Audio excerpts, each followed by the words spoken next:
السلام علیکم ورحمۃ اللہ وبرکاتہ۔ بسم اللہ الرحمن الرحیم وبہ نستعین۔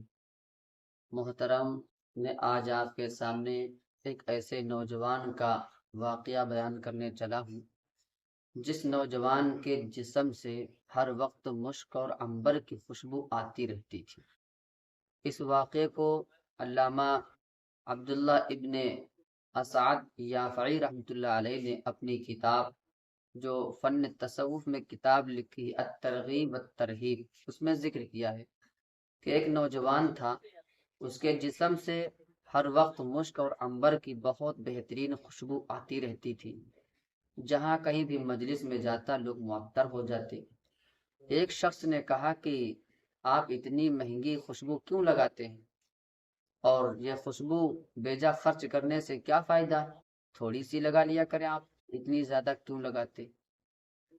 کوئی راز پوچھا تو اس نے کہا آپ اس کے راز میں نہ پڑیں، اور میں کوئی نہ مالدار گھرانے سے ہوں، اور یہ آپ نے جب پوچھ ہی لیا تو میں بتاتا ہوں، اس کے پیچھے ایک واقعہ ہے۔ واقعہ یہ ہے کہ ہمارے والد صاحب تاجر تھے اور سامان بیچتے تھے اور خریدتے تھے۔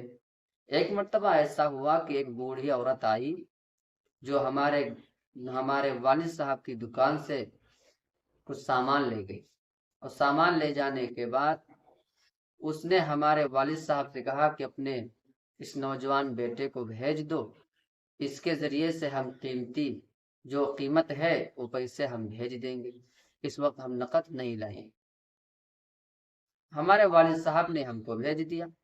وہ نوجوان فرماتا ہے، میں نے جب وہاں جانے کا ارادہ کیا، میں نے دیکھا کہ بہت خوبصورت مکان ہے، اور یہ عورت ہم کو اس مکان تک لے گئی، اور اس کے بعد ہم مکان کے اندر جب سے داخل ہوئے تو دیکھا خوبصورت کمرہ ہے، اور اس کمرے میں ایک بہت ہی اچھی مسہری یعنی پلنگ پڑا ہوا ہے، اور اس پلنگ کے اوپر کمرے میں ایک خوبصورت حسین و جمیل لڑکی بیٹھی ہوئی ہے جو برائی کے ارادے سے بیٹھی ہوئی ہے۔ اور میرے چہرے کو جیسے ہی دیکھا، میرے چہرے پر بھی حسن تھا، جیسا ہی دیکھا تو اس لڑکی نے برائی کا ارادہ کیا اور ہمیں پکڑنے کا ارادہ کیا۔ تو میں نے کہا کہ اللہ کی بندی ڈر اور برائی کا ارادہ نہ کر۔ اس نے کہا نہیں، تم کو یہاں کرنا ہی کرنا ہے برائی، ورنہ ہم تم کو جان سے مار دیں گے۔ بہرحال میرے دل کے اندر اللہ نے یہ بات ڈالی کہ میں قضاء حاجت کے لیے بیت الخلاء کے لیے جاؤں۔ بہرحال میرے دل کے اندر جیسے ہی بات آئی، میں نے کہا تھوڑی سی اجازت دے دو، میں بیت الخلاء کے لیے جاتا ہوں قضاء حاجت کے لیے۔ تو میں بیت الخلاء میں گیا۔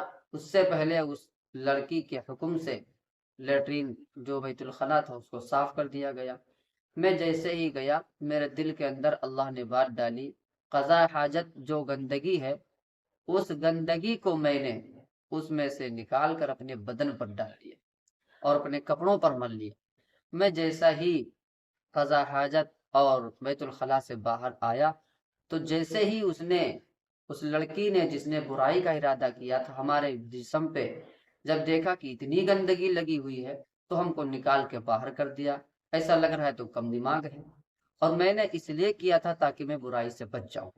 جیسے ہی ہم محل سے باہر اس کے مکان سے باہر آئے تو میں نے 1 روپیہ 1 درہم جو ہمارے پاس تھا، ہم نے اس کا صابن خریدا، اور خریدنے کے بعد آگے بڑھ کر کے ایک نہر کے پاس ہم نے غسل کیا، اور غسل کرنے کے بعد میں جب سے نکلا ہوں اس نہر سے، جب سے اللہ کی طرف سے ہمیں خوشبو مل گئی ہے کہ اسی دن سے ہمارے جسم سے خوشبو آتی ہے، اور اسی دن سے ہمیں عطر اور خوشبو لگانے کی کوئی ضرورت نہیں۔ تو اللہ تبارک و تعالیٰ نے ہمیں وہ قدرتی خوشبو دی ہے جو مشک عنبر سے بہتر ہے۔ میں نے گناہ سے بچنے کا ارادہ کیا، اللہ تبارک و تعالیٰ نے ہمارے گناہ سے بھی ہم کو بچا لیا، اور ہم کو یہ زندگی بھر کے لیے خوشبو عطا فرمائی۔ لہٰذا اگر ہم آج گناہ سے بچنے کا ارادہ کریں تو ایسا نہیں کہ اللہ تبارک و تعالیٰ ہمیں نہ بچائے۔ اللہ تبارک و تعالیٰ ہمیں ہر گناہ سے، ہم کو تمام نوجوانوں کو گناہ سے بچنے کی توفیق عطا فرمائے۔